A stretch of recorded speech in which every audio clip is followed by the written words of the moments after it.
Segunda Macabeus, capítulo 3. Os habitantes da cidade santa viviam em perfeita paz e as leis eram exatamente observadas graças à piedade do sumo sacerdote Onias e graças ao ódio que ele votava ao mal. Os próprios reis honravam o lugar santo e glorificavam o templo com presentes magníficos. Tanto assim que Seleuco, rei da Ásia, custeava com suas próprias rendas todas as despesas necessárias ao serviço dos sacrifícios.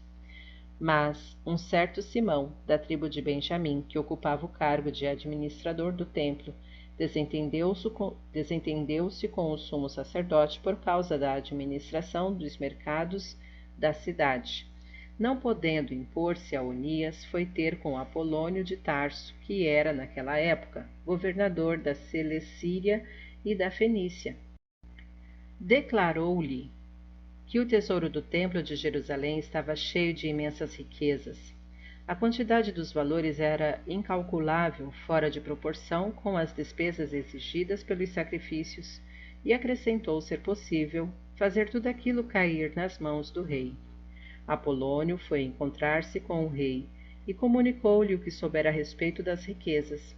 O rei escolheu Heliodoro, seu primeiro-ministro, e o enviou com ordem de confiscar todas aquelas riquezas.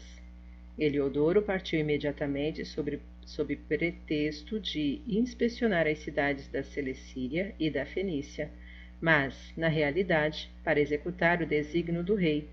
Chegando a Jerusalém, foi recebido amigavelmente pelo sumo sacerdote da cidade. Falou da informação que lhe fora dada, expôs o motivo de sua presença e perguntou se as coisas eram realmente assim. Explicou-lhe o sumo sacerdote que o tesouro continha os depósitos das viúvas e dos órfãos, e outra parte pertencia a Hircano, filho de Tobias, pessoa de grande projeção, que era falsa a notícia levada pelo ímpio Simão, pois todas as riquezas se reduziram a 400 talentos de prata e 200 talentos de ouro. Além disso, era absolutamente impossível lesar os que tinham confiado na santidade daquele lugar, na majestade e inviolabilidade de um templo venerado no mundo inteiro. Heliodoro, porém, por causa das ordens recebidas do rei, sustentava firmemente que as riquezas deviam ser recolhidas ao tesouro real. No dia marcado, Heliodoro ia entrar no templo para fazer o inventário das riquezas. Houve grande inquietação em toda a cidade. Os sacerdotes, prostrados diante do altar com suas vestes sagradas, suplicavam ao céu, autor da lei relativa aos depósitos, que conservasse aqueles depósitos intactos para seus depositantes. Quem quer que olhasse o rosto do sumo sacerdote sentia-se ferido no íntimo da alma, porque seu aspecto e a mudança da cor de sua face manifestavam a agonia de sua alma. A consternação daquele homem e o tremor de seu corpo revelavam a quantos o vissem a dor que lhe penetrava o coração. Os habitantes precipitaram-se em massa para fora das casas e rezavam todos juntos ao pensar que o templo ia ser profanado. As mulheres cingidas de cilícios espalhavam-se pelas ruas. As jovens encerradas em casa, umas corriam às portas, outras aos muros, algumas olhavam pelas janelas. Todas estendiam as mãos ao céu e faziam súplicas.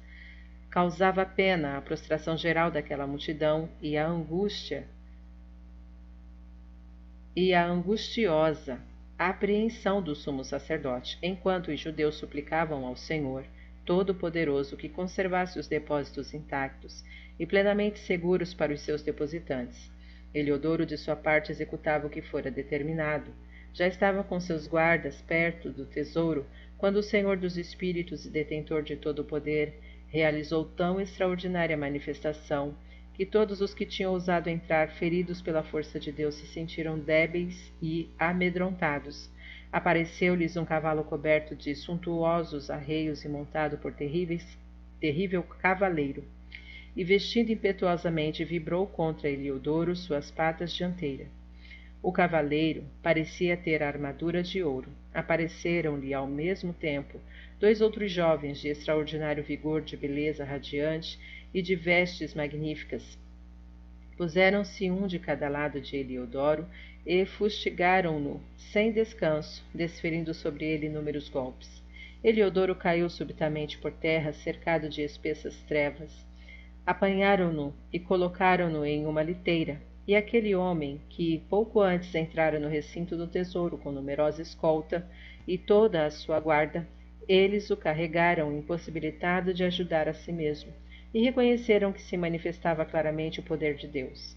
Enquanto Eliodoro, ferido pelo poder divino, jazia sem fala, sem esperança e sem qualquer socorro, os judeus bendiziam ao Senhor por ter glorificado o seu lugar santo, e o templo, que momento antes estava cheio de temor e inquietação, expandiu-se em júbilo e regozijo graças à manifestação do Senhor Todo-Poderoso.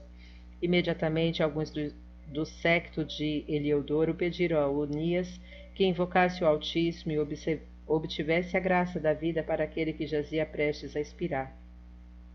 O sumo sacerdote, temeroso que o rei suspeitasse de um atentado dos judeus contra Eliodoro, ofereceu o sacrifício pela cura daquele homem, enquanto o sumo sacerdote oferecia o sacrifício de expiação. Os mesmos jovens apareceram de novo a Eliodoro, revestidos dos mesmos hábitos e de pé, diante dele, lhe disseram: agradece muitíssimo ao sumo sacerdote Onias, em consideração a ele o Senhor te concede a vida. De tua parte fustigado pelo céu, anuncia a todos o grande poder de Deus. Ditas estas palavras, desapareceram. Eliodoro ofereceu um sacrifício ao Senhor e fez grandes promessas àquele que lhe conservara a vida. Despediu-se amigavelmente de Onias e voltou com seu exército para junto do rei. A todos dava testemunho das obras que o grande Deus realizara diante de seus olhos. Quando o rei lhe perguntou qual homem apto a ser enviado de novo a Jerusalém, Eliodoro respondeu: se tens algum inimigo ou alguém que conspira contra teu governo, manda-o lá. Voltará cortado de açoites, se porventura conseguir salvar-se, porque naquele lugar existe verdadeiramente uma força divina. Aquele que tem sua morada no céu vela por aquele lugar e o protege. Os que ali chegam com maus intentos, ele os fere e pune com a morte.